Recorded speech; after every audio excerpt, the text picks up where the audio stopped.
అయినా దీన్ని కూడా చూసినాక మీరే కొనుక్కుని బాగుంటారు కదా. పిల్లల మీద ప్రయోగాలు చేసే జాగలేక ఇస్తున్నదేం రయ్యా. ఏదో జరంత చల్లగుంటదని ఐస్ క్రీమ్ తిందామనుకుంటే దాన్ని కూడా కల్తీ ఐస్ క్రీమ్ తయారు చేయబట్టి యాడి ఏం చేస్తారా మీరంతా.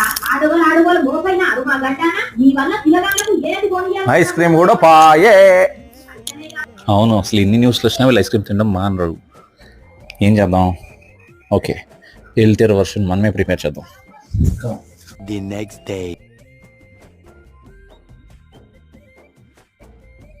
ఎలాగో కాలం కల్తీ అయిపోయిందండి. పోతే పోనీ ఒక ఐస్ క్రీమ్ తీసేయండి. పోతే పోనీ అని కొనిచ్చేది పాల ఐస్ క్రీమ్ కాదే, పామ్ ఆయిల్ ఐస్ క్రీమ్. నీకు ఐస్ క్రీమ్ కావాలంతే కదా, పదా.